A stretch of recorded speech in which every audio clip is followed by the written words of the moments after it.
Well, Anthony, it finishes 2-1 tonight against Altrincham. Just your immediate assessment of that result?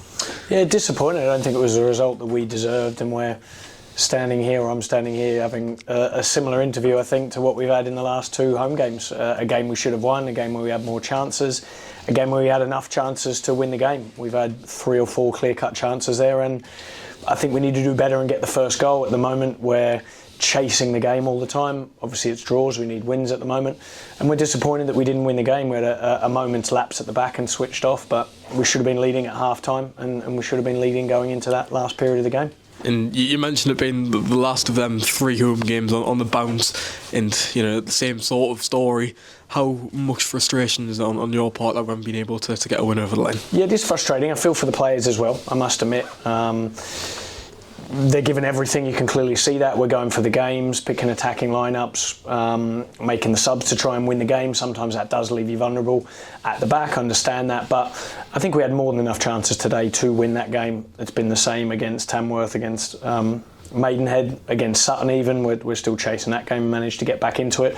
So that's probably the disappointing thing. I feel like there's good signs and positivity in the way that we're playing, but we need to be better in both boxes, and we should be scoring first in that game. Yeah, do you feel hard done by to not get the first goal in Altrincham? Grabbed, I think, just 87 minutes, 88 minutes was when they took the lead. Did you feel hard done by to not be in front already by then? Yeah, without doubt. I thought we should have been in front at half time. We had a really good chance half time. We had a couple of other ones in the second half, and I thought we did enough in the game to win it, but you can have all the statistics you want in your favour, but you've got to put the ball in the back of the net and then obviously defend better at the other end, and a couple of times we just haven't done that well enough so far.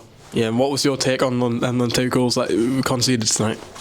Yeah, I thought we were clearly going for the game there later on in the 80-minute plus, or we made attacking substitutions, we took off midfielders and put on forwards. We've taken off a wing back in Louis, who I think did really, really well, considering the tough time that he had in the previous game with the chance that he missed. But I thought he did excellent, bringing on Luke Charman, a forward. So yeah, we're clearly going for the game there, and sometimes that does leave you open at the back.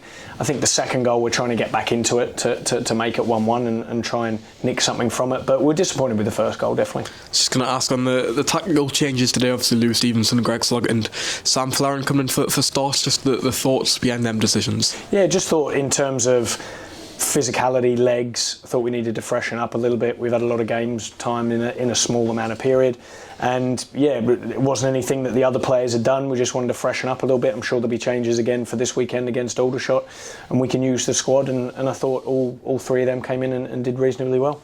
Particularly just on Louis, obviously you already mentioned obviously a tough time on Saturday and starting today. What does the immediate future look like for Louis? Obviously you just had 2 loan moves away from the club this season. How do the next few weeks look for Louis? Yeah, we've brought Louis back on purpose with a plan for him. It's been a real good development plan. He's gone away on loan, played the games. He still gets his development with the club where we're at, working with myself and Gavin and Nicky Featherstone, who goes through his clips every week. And there's a real good development plan for him that I think has put him in a good place. And you could see, I thought his performance, was very good today. I thought he did very well against a really tough opponent. I think they're very good in the front 3. Altrincham and a good side and up there for a reason. So I thought he defended really well. He got forward, he got crosses into the box. Yeah, he's one who I think the club have developed very well. I'm really impressed with what the academy here has produced with the players that they have, and Louis is one of them. So we're very keen to play him. If he keeps performing like that, then he'll play for us. Probably one of the biggest positives to take out the night is Joe Gray's return. Must be excellent to see Joe Gray back. Yeah, it is, of course. I mean, look, he was one of our key players leading into this period. I think you can look at the team today and you'd say that you're missing Joe Gray, who's just come back. We weren't able to start him. We could only have limited minutes for him, and he's a slow return to play. We're missing Tom Parks at the moment as well, who's been our most consistent defender, and then Nathan Sherrin, who's played every single game. So I think if you take those 3 out the team for different reasons, one for short-term injury, one for a long-term injury, and one for a player who's played every game and is a consistent for us, I think that would hurt and hinder any team.